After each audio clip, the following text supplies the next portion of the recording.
For the better part of a decade, the Golden State Warriors have waged their wars against Cleveland and Houston, and even sometimes the Lakers. But the 2025 playoff charge entered round number 2.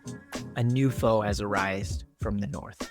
The Minnesota Timberwolves, fresh off of dismantling the Los Angeles Lakers in just 5 games and riding the meteoric ascent of Anthony Edwards, is now all that stands in the way of Steph Curry and another Western Conference Finals berth. It's the franchise's first postseason clash ever, and Vegas has remarkably installed Golden State as the first-time underdogs in a postseason series in over 10 years. So let's roll the tape to see what I think will happen in this series. So first off, the Warriors did a great job versus Minnesota in the regular season. They won 3 of their last matchups with them, but they were all before Jimmy Butler and with Andrew Wiggins still playing. And I think that's important because a lot of the things that they do this game will be different. But I think we can glean a couple of things from these matchups. First is the effect of Steph Curry. Just look right here how much attention he immediately draws.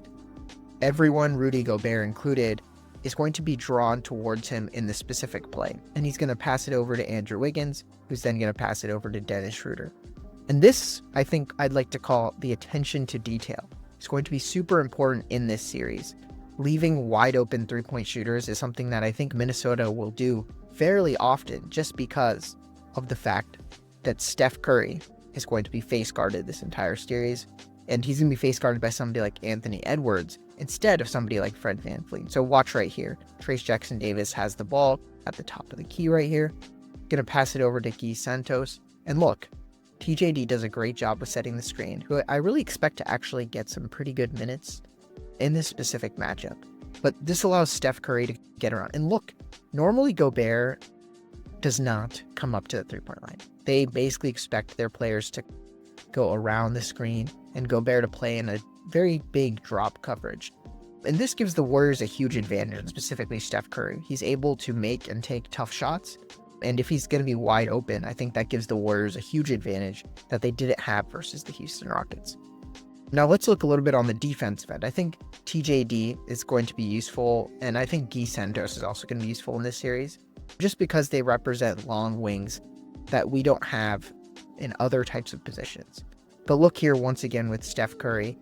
Guarding him in transition is going to be really tough, especially when cross-matched with somebody like Rudy Gobert. And I think the Warriors will try to run out as much as possible. And this unlocks people not just like Steph Curry, but like Gui Santos and other people who really struggle to create their own offense. And I expect that this is going to be something we see quite a bit in this series, which kind of leads me to my second point about how Steph Curry is going to unlock the others on this team. Look at Gary Payton right here. He's going to set a great screen right here on Steph Curry's defender, and Donte DiVincenzo is going to come all the way up to the three-point line.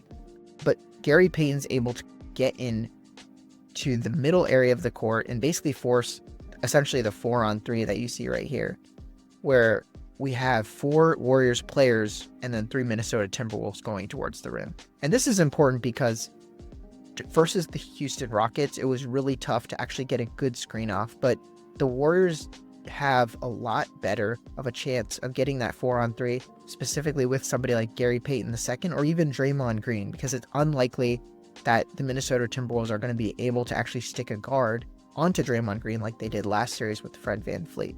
And so as you play the clip a little bit more right here, Gary Payton II is able to have 2 options here, a kick out to Buddy Hield or just to finish on his own. And so what he does, he finishes right on his own because of the poor contest. And I think that's going to be important. And locking the other Warriors is going to be super important because in the last series, a lot of times we relied on other players and it failed to work out for us. And I think this series, that's not going to be the case.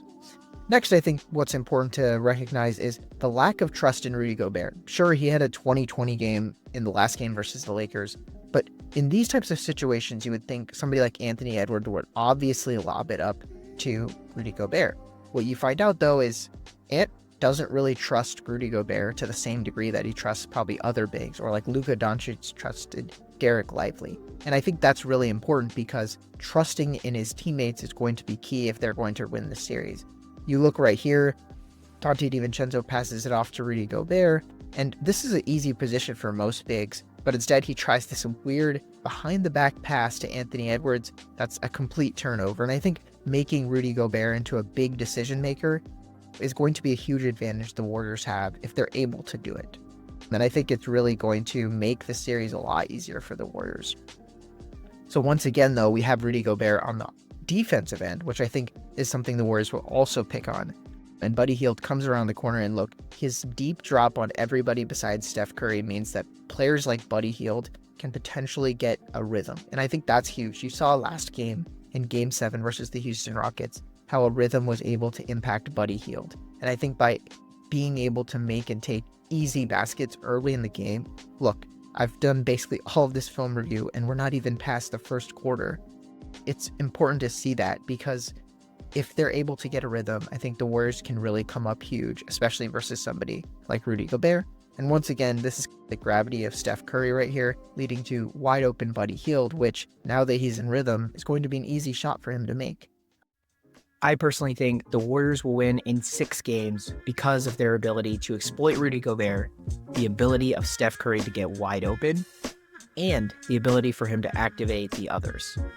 And if you like basketball as much as we do and want to follow more of our film reviews and get in-depth content review, please feel free to like and subscribe for more.